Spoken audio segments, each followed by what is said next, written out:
जीसू सबको फिर से वंस अगेन आप लोगों के सामने आज सुंदर सा सुसमाचार लेके फिर से उपस्थित हूँ। सब कुछ कहने से पहले मैं आप सभी को ईस्टर का हार्दिक शुभकामनाएं और सभी को खुश पर्व हैप्पी ईस्टर।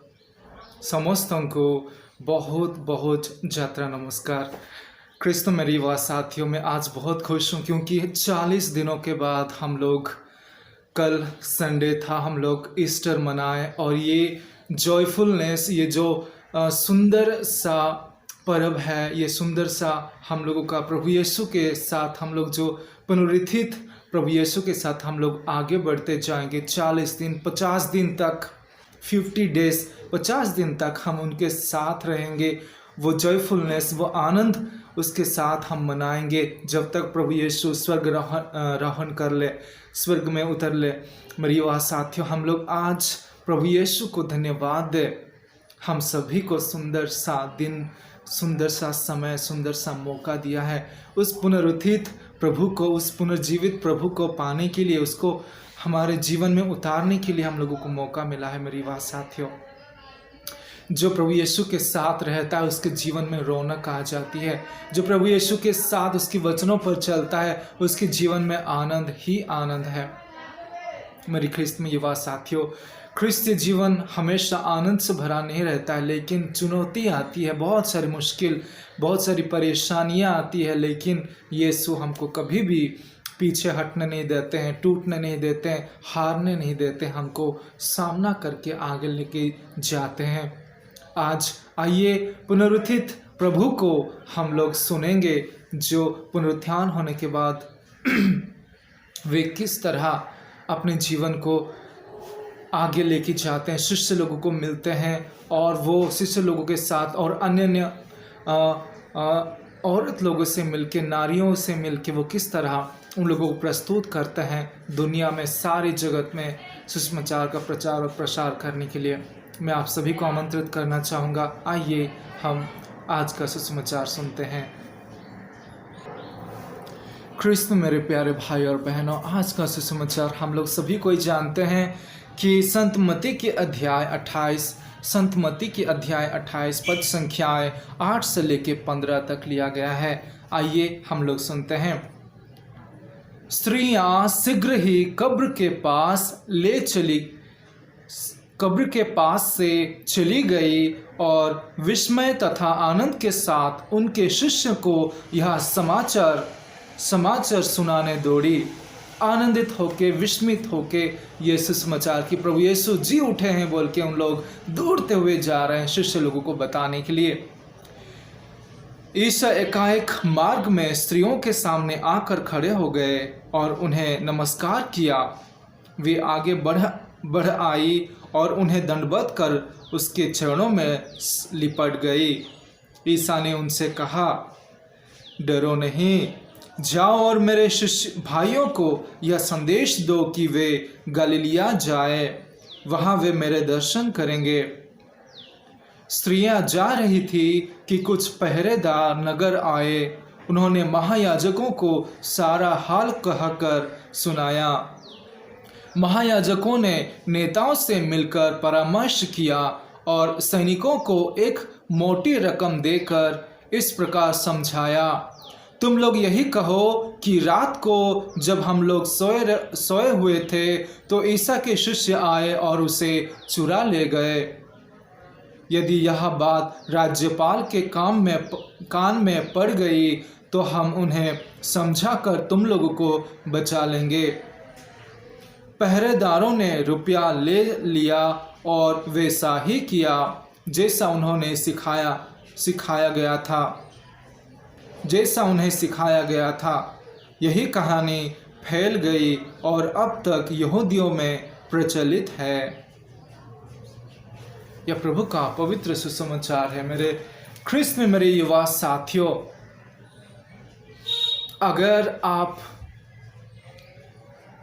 प्रभु यीशु को बहुत प्यार करते रहते थे, अगर आप मैरी मैगदलेन होते, संत पेतरुस होते, संत जॉन होते, जब प्रभु यीशु की मौत हो जाती है और अचानक आप उनके बहुत ही प्रिय शिष्य होते और अचानक प्रभु यीशु आपके सामने आके खड़े हो जाते हैं, दर्शन देते, तो आपको कितना अच्छा लगता। हम लोग मेरी मैगदलेन की जगह पे हम खुद को आज रखेंगे। एक समय के लिए सोच लीजिए कि अगर मैं मेरी मैगदलेन होता या मैं संत पतरस होता तो मैं क्या करता। जिसके साथ 3 साल घूमे फिरे, खाए पिए, सोए उठे बैठे, सुसमाचार सुने, रोगियों को स्वस्थ किए, मुर्दों को जिलाए, दुखियों को दिलासा दिए, बंदियों को छुड़ाए, वो शिष्य लोग, मेरी मैगदलेन औरत होके भी बहुत अच्छे शिष्या थी प्रभु यीशु की। आज प्रथम दर्शन उसको मिलती है। ख्रिस्त में मेरी बात साथियों, मैं ये कहना चाहूँगा, जब मेरी मैगदलेन प्रभु यीशु की दर्शन पाती है, वो समय उसके लिए इतनी आनंद से भरपूर रहता है, इतनी खुशी हो जाती है, आनंद से उठती है, खिल उठती है वो प्रभु को पाके। और लिखा गया है प्रभु की चरणों में वो लिपट जाती है। ख्रिस्त में मेरी बात साथियों, प्रभु यीशु जब दर्शन देते हैं तो कितना खुशी हुआ होगा मेरी मैगदलेन को कि प्रभु जी उठे हैं। और वो क्या करती है, दौड़ते हुए जाती है नगर को शिष्य लोगों को बताने के लिए। आज हम लोगों के लिए एक चुनौती भरा समय है। हम लोग सभी को जानते हैं प्रभु यीशु हम सभी को अच्छे राह पर लेके जाना चाहते हैं। हम लोगों को सुसमाचार सुनाया है, हम लोगों को दीन दुखियों को दिलासा देने, गरीबों को सुसमाचार सुनाने, जो पीड़ित है, जो हताश है, जो निराश है, उन सभी को प्रभु के पास लाने के लिए हम लोगों को चोजन किया है, हम लोगों को छाटा है प्रभु यीशु ने। हम लोग उसके बारे में जानते हैं, तो क्या हम लोगों का यह कर्तव्य नहीं है कि उसके बारे में, जैसे मेरी मैगदलेन प्रभु यीशु के बारे में बताने के लिए शिष्य के पास दौड़ी, क्या आज हम लोग प्रभु यीशु के बारे में बताने के लिए दुनिया में प्रचार करते हैं, कोशिश करते हैं सुसमाचार को प्रचार करने के लिए, प्रभु यीशु के नाम को बताने के लिए हम लोग कोशिश करते हैं। ख्रिस्त में मेरे बात साथियों, हमारा यीशु सारे जगत में एक ऐसा इंसान, एक ऐसा भगवान है जो मर के भी जीवित हुआ है। आप कहीं पे भी नहीं देखोगे, कोई इतिहास में नहीं है, कोई रिकॉर्ड्स में नहीं है, ना साइंस में, ना कोई रिलीजन में, कोई चीज़ में ऐसा नहीं हुआ है कि कोई इंसान, कोई भगवान मर के फिर जी उठा है।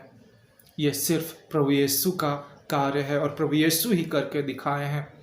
हम सभी को पापों से वो मुक्ति दिलाए है, हम सभी को वो नरक की अग्नि से बचा के प्रभु यीशु पिता के साथ हम सभी को जोड़ दिए, अपने खून की बलिदान चढ़ा के, क्रूस पे मर के, दुख उठा के आज वो पुनरुत्थित हो गए और वो मौत को मार दे के, मौत को हराया, मौत को हरा के हम लोगों को एक नया जीवन की ओर लेके चलने के लिए हम लोगों को आज बुला रहे हैं। प्रभु यीशु हम सभी के अच्छाई के लिए चाहते हैं। मेरी बात साथियों, हम लोगों का विनाश ना हो, वो हमेशा यही कोशिश करते हैं कि हम एक एक इंसान जो इस धरती पे है वो पिता के साथ जुड़ जाए, पिता के बच्चे बन जाए, बच्चे बच्चियां बन जाए, चिल्ड्रन बन जाए। प्रभु यीशु की यही कोशिश है, हमेशा रहती है। ख्रिस्त में मेरी बात साथियों, ईस्टर का समय है। हम लोग 40 दिन दुख भोग में भाग लिए, उपवास, प्रार्थना, विनती किए। अभी आनंद मनाने का समय है, प्रभु यीशु के बारे में दूसरों को बताने का समय है, उसको साक्षी देने का समय है। दूसरों के पास जो प्रभु यीशु के बारे में आज तक नहीं जानते हैं, प्रभु यीशु के नाम को नहीं सुने हैं, उन लोगों के पास हम लोगों को प्रभु यीशु को लेके जाना है। युवा होने के नाते यही हमारा काम है। ख्रिस्त में मेरी बात साथियों, आइए आज हम कोशिश करेंगे पुनरुत्थित प्रभु को हम दूसरों के पास लेके जाए, हमारे जीवन में रखे, हमारे परिवार में रखे, हमारे गांव घर में रखे, और जो प्रभु यीशु के बारे में नहीं जानते उनको प्रभु यीशु को हम लोग दें, प्रभु यीशु की वचनों को दे, प्रभु यीशु की जीवन शैली को दे, प्रभु यीशु की सुंदर सुंदर शिक्षाओं को दे, ताकि वे भी प्रभु यीशु की महिमा को, प्रभु यीशु की प्यार को महसूस कर सके। ख्रिस्त मेरी बात साथियों, आज हम लोगों का बस ये सुसमाचार का संदेश है कि हम प्रभु यीशु को किस तरह सारे जगत में प्रचार और प्रसार कर सकते हैं। सारे लोग, सारे इंसान के नाम में प्रभु यीशु की नाम होनी चाहिए। प्रभु यीशु की जो वचन है, सारे इंसान, मानव जाति उसी वचनों के अनुसार जीवन बिताना चाहिए। और इस मिशन कार्य को प्रभु यीशु हम युवाओं को सौंपे हैं। हम लोग आज ये ठान ले कि हम प्रभु यीशु को दूसरों के पास लेके जाएं, उसके मिशन कार्य को पूरा करने के लिए हम लोग कोशिश करें। प्रभु यीशु आप सभी को कृपा प्रदान करे। पुनरुत्थित प्रभु आप सभी को आशीष प्रदान करें। मेरे युवा साथियों, आज का दिन आप सभी के लिए शुभ हो, मंगलमय हो और आप आज अपना ख्याल रखिए। प्रभु यीशु को दूसरों के साथ बांटिए। जय यीशु, धन्यवाद।